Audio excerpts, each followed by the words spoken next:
रणजित सिंह मोहिते पाटील. धन्यवाद सभापती महोदय.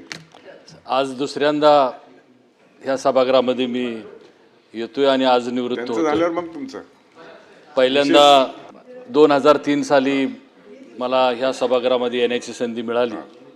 6 वर्ष काम झाल्यानंतर 2009ला राज्यसभेमध्ये देखील काम करण्याची संधी मिळाली.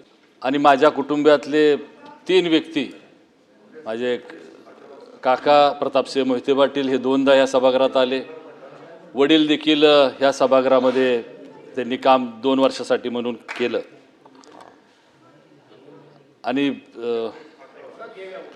3 पिढ्याचा उल्लेख माझ्या कुटुंबाबद्दल ह्या ठिकाणी झाला. आदरणीय मुख्यमंत्री साहेबांनी, आदरणीय एकनाथ शिंदे साहेबांनी, आदरणीय दुसरे उपमुख्यमंत्री आदरणीय काकी यांनी आमच्या कुटुंबाचा, आपल्या कुटुंबाचा ह्या ठिकाणी ऋणानुबंध ह्या ठिकाणी दाखवले. त्याबद्दल मी मुख्यमंत्र्यांचे आणि दोन्ही उपमुख्यमंत्र्यांचे आभार ह्या ठिकाणी व्यक्त करतो.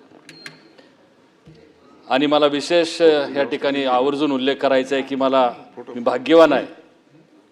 ह्या दुसऱ्यांदा ह्या सभागृहामध्ये येत असताना, मी शपथ घेत असताना आदरणीय उद्योजक ठाकरे साहेबांच्या बरोबर मला त्यांच्या समवेत ह्या सभागृहाची शपथ घेण्याची मला संधी मिळाली. की ज्या कुटुंबाचे संबंध 2 पिढ्याचे आहेत. राज ठाकरे हे माझे मित्र आणि आम्ही 90च्या दशकामध्ये असताना आम्ही अनेक वेळा मातोश्रीवरती आम्ही जायचो. म्हणजे असं वर्षानं 2 वर्षांना नाही, अगदी 3 महिन्यानं 4 महिन्यानं आम्ही जायचो. आणि आदरणीय आम्हाला त्या ठिकाणी जेवण द्यायच्या. आणि त्यामुळं एक आपुलकीचं म्हणजे घरगुती वातावरण, आम्ही सगळी मुलं होतो, राज आणि आम्ही मित्र. आणि त्यामुळं उद्धव ठाकरे साहेबांना आम्ही दादा म्हणून हाक मारतो. आणि त्यांच्याबरोबर मला ह्या सभागृहामध्ये येण्याची संधी मिळाली. आदरणीय नीलमताई असतील, प्रवीण दटके असतील, आम्ही सर्वजण या सभागृहामध्ये एकत्र आलो. आणि ही येण्याची संधी मला आदरणीय मुख्यमंत्री देवेंद्र फडणवीस साहेबांनी मिळवून दिली. मला थोडंसं पाठीमागं जायचं आहे. विधानसभेच्या 2014च्या विधानसभेच्या निवडणुका व्हायच्या होत्या. अजून ती निवडणूक झाली नव्हती. मी आणि आदरणीय मुख्यमंत्री साहेब, त्यावेळेस ते विरोधी पक्ष, त्यावेळेस ते पक्षनेते म्हणून, पक्षाचे अध्यक्ष म्हणून होते. मी आणि देवेंद्र फडणवीस साहेब दोघंही पुण्यावरनं अगदी मुंबईपर्यंत मी गाडी चालवत होतो. आम्ही त्यांच्या शेजारी मी बसलो होतो, मी गाडी चालवत होतो. त्यावेळेसपासूनची एक संबंध आमच्या दोघांचे होते. त्यांनी कायम आधार दिला, त्यांनी कायम त्या ठिकाणी मदतीचा हात दिला. नंतर ते मुख्यमंत्री झाले. 2019ला माझा पक्षप्रवेश झाला. आणि ज्यावेळेस पक्षप्रवेश होण्याच्या अगोदर देखील आणि पक्षप्रवेश झाल्यानंतर देखील मला कायम त्यांनी साथ देण्याची, सहकार्य करण्याची भूमिका घेतली. त्यांच्यामुळंच मी ह्या सभागृहामध्ये आलो, भारतीय जनता पक्षामुळंच मी ह्या सभागृहामध्ये आलो. त्याबद्दल मी मुख्यमंत्री साहेबांचे, भारतीय जनता पक्षाचे खूप खूप आभार व्यक्त करतो. जसं आता आदरणीय उद्धव ठाकरे साहेबांनी सांगितलं की या सभागृहाची एक परंपरा आहे, एक इतिहास आहे. साने गुरुजी असतील, वि स खांडेकर असतील, नादो महानोर असतील, जयंतराव टिळक साहेब असतील, बापूसाहेब काळदत्ते असतील, अशी अनेक नावं घेता येतील. आदरणीय शरद पवार साहेब देखील ह्या सभागृहाचे नेते म्हणून राहिलेले आहेत, विरोधी पक्ष म्हणून राहिलेले. नितीन गडकरी साहेब होते, विनोद तावडे होते.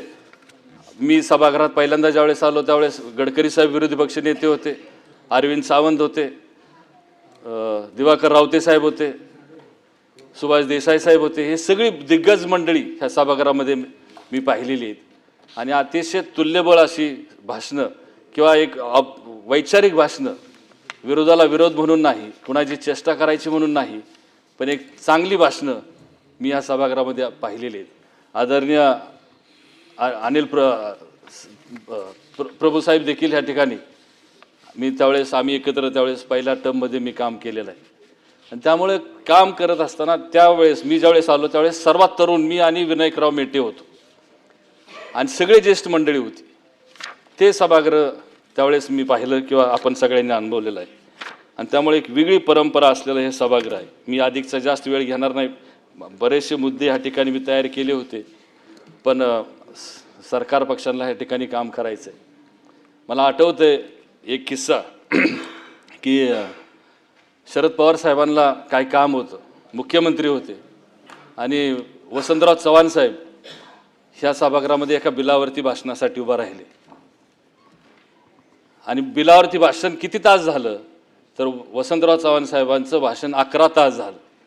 तर का 11 तास झालं तर पवार साहेब त्यांना म्हणले, वसंत भाषण चालू ठेव, मी दिल्लीला जाऊन येतो. ही इतिहास ह्या सभागृहाचा आहे. खडसे साहेबांनी देखील 9 तास भाषण केलेलं आहे. जयंतराव टिळक साहेबांचा उल्लेख ह्या ठिकाणी झाला. अगदी शिस्तप्रिय व्यक्ती, सभापती म्हणून त्यांनी काम पाहिलं. मंत्री जर चुकला भाषण उत्तर देताना तर मंत्र्यांना अगदी खडसावून सांगायचे की अभ्यास करून या आणि मगच उत्तर द्या. तसंच दुसरं एक उदाहरण झालं पवार साहेबां मुख्यमंत्री असताना. विरोधी पक्षाने प्रश्न विचारले होते, मंत्री उत्तर देत होते, तरी विरोधी पक्ष प्रश्न विचारत होता. शेवटी मंत्री चिडले आणि तुम्हाला समजत नाही का किती वेळा उत्तर द्यायचं, असं मंत्री म्हणाले. शरद पवार साहेबांनी मंत्र्यांना कॅबिनमध्ये बोलवून घेतलं आणि सांगितलं, विरोधी पक्षाचं काम आहे प्रश्न विचारण्याचं आणि आपली जबाबदारी आहे उत्तर देण्याची, आणि त्यामुळे हे उत्तर चुकीचं आहे, तुम्ही अशा पद्धतीनं बोलता कामा नये. त्यामुळे ही शिस्त, रामराजे नाईक निंबाळकर साहेब असतील, आपण असाल, एक शिस्तप्रिय शिवाजीराव देशमुख साहेब असतील, सगळ्यांनी या सभागृहाला एक शिस्त लावलेली, एक वेगळ्या पद्धतीचं कामकाज ह्या सभागृहानं पाहिलेलं आहे. जयंतराव पाटील साहेब होते शेतकरी कामगार पक्षाचे, अगदी तडफेर कामगारांचे प्रश्न असतील, शेतकऱ्यांचे प्रश्न त्या ठिकाणी मांडलेले आपण सगळ्यांनी पाहिलेले. इतिहासामध्ये मृणाल तेगोरे असतील, ह्यांनी मुंबईबद्दलच्या कामगारांबद्दलच्या महिलांबद्दलचे प्रश्न या ठिकाणी मांडलेले आपण पाहिलेले, त्या सभागृहाने पाहिलेले आहेत. आणि त्यामुळं ह्या सभागृहाची गरिमा, ह्या सभागृहाची उंची राखण्याची जबाबदारी आपल्या सर्वांची आहे ना, आपण ती राखत आलेलो आहोत, कारण की महाराष्ट्र आपल्याला पाहतोय. मला आठवतं मी या सभागृहात ज्यावेळेस पहिल्यांदा आलो त्यावेळेस पतंगराव कदम साहेब मंत्री म्हणून होते. मी काही प्रश्न विचारले, पतंगराव कदम साहेबांनी साधं उत्तर दिलं. विजयदादाच्या पोराचा प्रश्न आहे, उत्तर देताना विजयदादाच्या पोरानं विचारलेला प्रश्न आहे, तुझं काम करतो, विषय संपला. साधी माणसं होती आणि मोठ्या मनाची माणसं होती, दिलदारपणानं त्यांनी सगळ्यांनी कामं केली. मी ज्यावेळेस पहिलं भाषण 10 जूनला राष्ट्रवादी काँग्रेस पक्षाच्या स्थापना दिनानिमित्त माझं या सभागृहातलं पहिलं भाषण आहे, आणि त्याच्यानंतर मला दिलीपराव देशमुख साहेब, विलासराव देशमुख साहेबांचे बंधू, यांनी मला चिठ्ठी पाठवली, अतिशय सुंदर भाषण रंजित, आणि ती चिठ्ठी मी अजून जपून ठेवलेली आहे. आणि त्यामुळं सांगण्याचा मतितार्थ हेच आहे की आपण ह्या सभागृहाचं सगळं हे वैभव राखत असताना, पुढं नेत असताना, ही आपल्या सगळ्यांची सामुदायिक जबाबदारी आहे. ह्या महाराष्ट्राच्या जडणघडणीमध्ये ह्या सभागृहाचं फार महत्त्व आहे.